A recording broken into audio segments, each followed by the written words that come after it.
Assalamualaikum warahmatullahi wabarakatuh. Halo, kami dari kelompok 6 Universitas Muhammadiyah Gresik. Pada kesempatan kali ini, kami akan menjelaskan satu materi tentang the external audit. Pertama-tama, perkenalkan, nama saya Fitria Wulandari dengan NIM 2003 01221.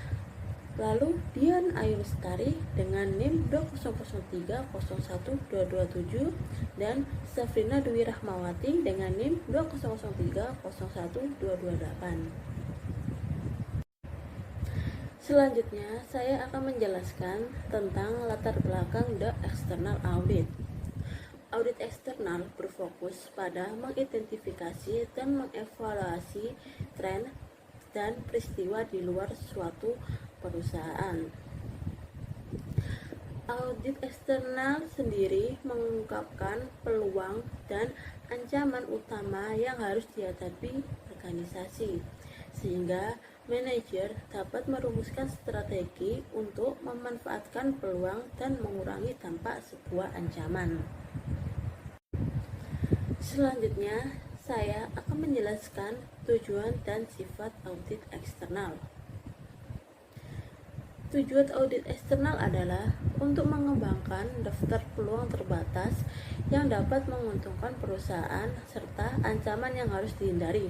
Maksudnya adalah sebuah perusahaan itu akan mengembangkan peluang-peluang yang hanya muncul sekali yang bisa menguntungkan perusahaan tersebut, serta mencari peluang-peluang yang bisa menghindari ancaman yang akan terjadi pada sebuah perusahaan. Menurut saran dari Finis, audit eksternal tidak ditunjukkan untuk mengembangkan daftar lengkap dari setiap faktor yang mungkin dapat mempengaruhi bisnis, melainkan ini ditunjukkan untuk mengidentifikasi variabel kunci yang menawarkan tanggapan yang dapat ditindaklanjuti. Selanjutnya, kekuatan eksternal utama. Kekuatan eksternal utama ini dibagi menjadi 5 kategori. Yang pertama, kekuatan ekonomi. Kedua, kekuatan sosial budaya, demografi, dan lingkungan alam. Yang ketiga, kekuatan politik, pemerintahan, dan hukum. Keempat, kekuatan teknologi. Dan kelima, kekuatan kompetitif. Bisa dilihat pada gambar 7.2. Di dalam kotak warna biru ini itu adalah 5 kategori kekuatan eksternal, sedangkan untuk kotak hijau adalah faktor-faktor yang akan bisa menjadi sebuah kesempatan atau juga bisa menjadi sebuah ancaman untuk sebuah organisasi.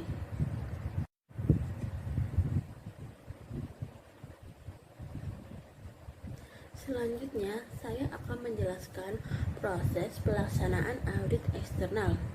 Yang pertama, proses pelaksanaan audit eksternal itu harus melibatkan sebanyak mungkin manajer dan karyawan.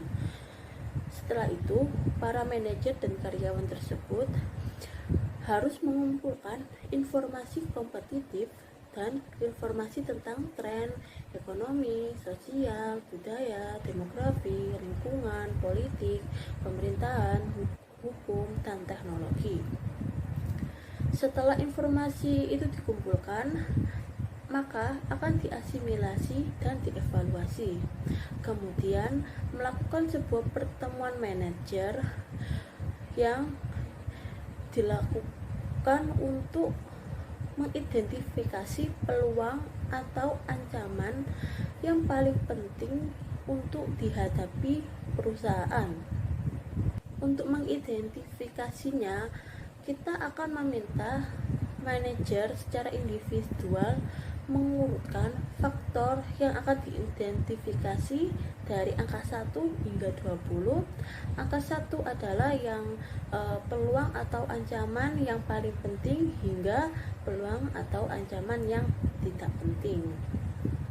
Kemudian dengan menjumlahkan perangkat atau jumlah tanda centang daftar faktor yang diprioritaskan akan terungkap. Selanjutnya saya akan menjelaskan tentang pandangan industri organisasi atau I.O. Pendukung pandangan I.O. seperti Michel Porter berpendapat bahwa kinerja organisasi terutama akan ditentukan oleh kekuatan industri, seperti penurunan harga gas yang tidak dapat dikendalikan oleh satu perusahaan manapun. Dari perspektif I.O. yang berfokus pada analisis kekuatan eksternal dan variabel industri sebagai dasar untuk mendapatkan dan mempertahankan keunggulan kompetitif. Keunggulan kompetitif sebagian besar ditentukan oleh posisi kompetitif dalam suatu industri. Menurut pendukung I.O., mengelola secara strategis dari perspektif I.O. mengharuskan perusahaan berjuang untuk bersaing di industri yang menarik, menghindari industri yang lemah atau goyah, dan mendapatkan pemahaman penuh tentang hubungan faktor eksternal utama dalam industri yang menarik. Kekuatan eksternal yang memengaruhi organisasi. Yang pertama ada kekuatan ekonomi. Faktor ekonomi memiliki dampak langsung pada daya tarik potensial dari berbagai strategi. Contohnya, tingkat pengangguran yang tidak kunjung berkurang di Amerika Serikat merupakan pertanda yang baik bagi perusahaan diskon seperti Dollar Tree, TJ Maxx, Walmart, dan Subway. Tetapi sangat merugikan ribuan pengejar harga tradisional di banyak industri. Yang kedua, ada kekuatan sosial, budaya, demografi, dan lingkungan alam. Perubahan sosial, budaya, demografi, dan lingkungan berdampak pada keputusan strategis pada hampir semua produk layanan pasar dan pelanggan. Organisasi kecil, besar, dan nirlaba di semua industri sedang terhuyung-huyung dan ditantang oleh peluang dan ancaman yang muncul dari perubahan variabel sosial, budaya, demografi, dan lingkungan.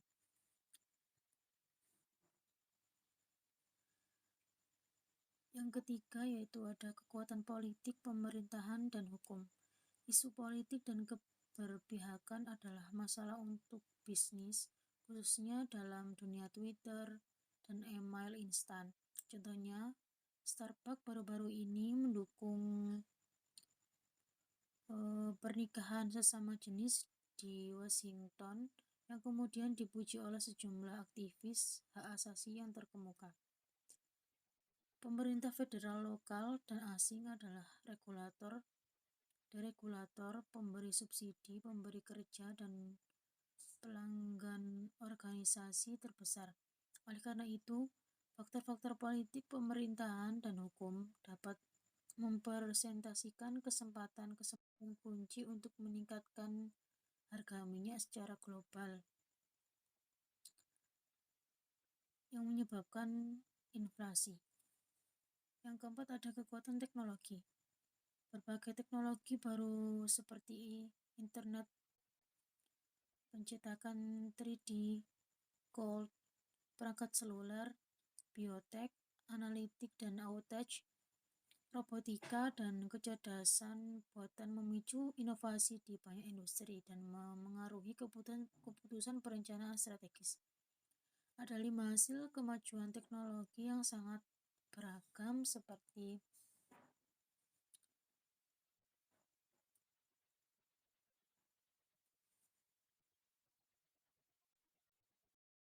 model yang keempat yaitu kekuatan tawar pemasok. Pada kekuatan tawar-menawar pemasok, ini sangat mempengaruhi intensitas persaingan dalam suatu industri, terutama ketika ada sedikit pemasok, ketika ada sedikit bahan baku pengganti yang baik, atau ketika biaya peralihan bahan baku sangat tinggi. Penjual juga menjalin kemitraan strategis dengan pemasok terpilih dalam upaya untuk satu, mengurangi biaya persediaan dan logistik. Yang kedua, mempercepat ketersediaan komponen generasi berikutnya. Yang ketiga, meningkatkan kualitas suku cadang dan komponen yang dipasok dan juga mengurangi tingkat kerusakannya. Yang keempat, menekan penghematan biaya penting bagi mereka sendiri dan pemasok mereka. Selanjutnya model yang kelima yaitu daya tawar konsumen.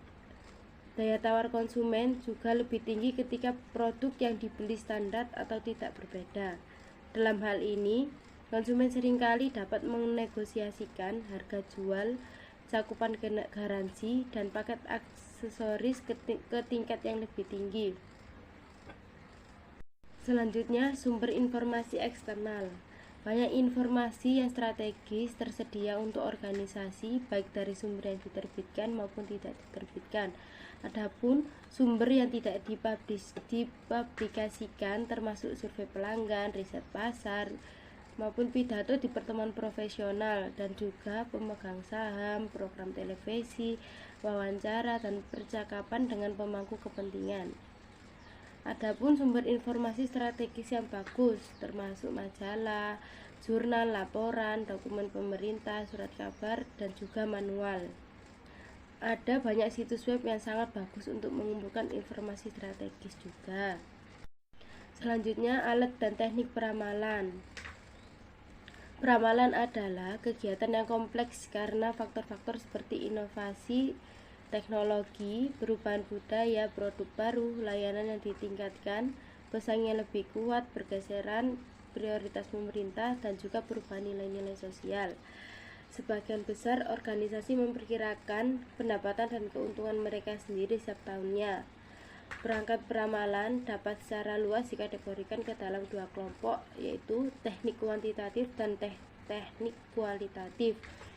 Pada peramalan kuantitatif, yang paling sesuai ketika data historis tersedia dan ketika hubungan di antara variabel-variabel kunci diharapkan untuk tetap sama di masa yang akan datang. Regresi linear contohnya yaitu berdasarkan pada asumsi bahwa masa depan akan seperti masa lalu, di mana tentu saja tidak mungkin, dan juga saat hubungan historis menjadi lebih tidak mustahil, prediksi kuantitatif menjadi lebih tidak akurat. Pembuatan asumsi. McConaughey mendefinisikan asumsi sebagai perkiraan terbaik saat ini dari dampak faktor eksternal utama, di mana manajer memiliki sedikit kendali tetapi dapat memberikan dampak yang signifikan pada kinerja atau kemampuan untuk mencapai hasil yang diinginkan. Asumsi juga diperlukan hanya untuk tren dan peristiwa masa depan yang kemungkinan besar memiliki pengaruh yang signifikan terhadap bisnis perusahaan. Selanjutnya, analisis dalam bisnis. Analisis bisnis ini adalah teknik MIS yang melibatkan penggunaan perangkat lunak untuk menambang data dalam jumlah besar dan juga untuk membantu eksekutif pembuatan keputusan. Keunggulan kompetitif semakin bergantung pada peningkatan proses bisnis. Analisis bisnis juga dapat memberi perusahaan intelijen bisnis eksklusif mengenai segmen pelanggan yang mana memilih perusahaan Anda dan juga versus mereka yang menunda-nunda atau juga bisa membelot kepersaingan, dan mengapa analisis bisnis dapat mengungkapkan kelemahan pesaing sehingga kegiatan pemasaran dan penjualan dapat langsung ditargetkan untuk memanfaatkan peluang yang dihasilkan. Selanjutnya, studi kasus e-trade finansial. E-trade finansial ini adalah sebuah perusahaan pialang online yang memfasilitasi Anda untuk memperdagangkan ekuitas, menjaga portofolio Anda supaya selalu terupdate dan mendapatkan informasi pasar setiap saat. Sejarah tentang e-trade. E-trade ini awalnya menyediakan layanan daftar perusahaan dan juga perdagangan secara online untuk Fidelity, Charles Schwab, dan Quick and Reilly. E-trade menjadi perusahaan publik pada awal bulan Agustus 1996 dan melakukan penawaran saham sekali lagi setahun kemudian ketika Bill menyerahkan tampuk kepemimpinan kepada Christos Kotsakos yang datang ke E-Trade dengan pengalaman manajemen senior lebih dari 20 tahun di Federal Express and AG Nielsen di bawah kepemimpinan Christos. E-Trade menjadi perusahaan pemimpin global dalam layanan finansialnya yang pribadi secara online dengan situs web yang bermerek di seluruh dunia. Selanjutnya, pesaing E-Trade. Pasar untuk layanan finansial elektronik di internet dan saluran alternatif lainnya terus berkembang dengan cepat dan sangat kompetitif. Seiring E-Trade terus melakukan diverifikasi dan juga mengembangkan layanannya di luar penawaran pialang retail domestik secara online. E-Trade bersaing dengan perusahaan reksadana yang menyediakan dana pasar uang dan akun manajemen tunai. Adapun pesaing utama E-Trade yaitu Fidelity Investment, Charles Schwab, TD Ameritrade, dan Financial Institution. Selanjutnya, struktur organisasi E-Trade. E-Trade terdapat dua divisi, E-Trade Banking dan E-Trade Capital Markets. Akan tetapi, anak perusahaan yang paling signifikan meliputi E-Trade Bank, E-Trade Capital Markets, E-Trade Clearing, dan E-Trade Securities. Adapun struktur organisasi E-Trade terdapat pada tabel berikut. Jika dilihat dari tabel berikut, memperhatikan bagan organisasi E-Trade bahwa perusahaan ini tidak mempunyai direktur operasi. Selanjutnya, pemasaran dan pengembangan E-Trade. E-Trade meningkatkan pengeluaran periklanan dan pengembangan pemasarannya sebesar 13% pada tahun 2006 menjadi 119,8 juta US dollar dibandingkan tahun 2005. E-Trade juga menghentikan iklannya di Super Bowl pada tahun 2001. E-Trade menggunakan co-branding untuk memasarkan jasanya pada harga diskon. Seperti contoh, E-Trade dan Hilton Honors Worldwide mempunyai hubungan pemasaran yang memberikan anggota Hilton Honors dengan poin bonus honors ketika mereka membuka sebuah akun di E-Trade tersebut. E-Trade juga menumbuhkan keunggulan kompetitifnya menggunakan strategi di bawah kepemimpinan CEO Michael Kaplan. E-Trade juga mengembangkan platform perdagangan globalnya untuk memberikan akses kepada konsumennya terhadap lebih dari 42 perdagangan internasional dan juga mata uang yang terkait. Sekarang bagian pertanyaan. Bagaimana hubungan perusahaan dalam analisis peluang-peluang dalam melakukan investasi atau E-Trade? Perusahaan yang melakukan investasi uang atau modal untuk sebuah proyek baru agar mereka memperoleh keuntungan, biasanya itu mereka akan mengidentifikasi, mengumpulkan informasi yang akan dilakukan proyek tersebut dan menganalisis apakah kesempatan dalam mengikuti proyek ini itu memberikan sebuah keuntungan atau malah sebuah kerugian bagi perusahaan, sehingga jika perusahaan melakukan kegiatan tersebut, perusahaan itu bisa terhindar akan ancaman-ancaman yang bisa merugikan perusahaannya. Sekian presentasi dari kelompok kami. Jika ada salah kata, mohon dimaafkan. Wassalamualaikum warahmatullahi wabarakatuh.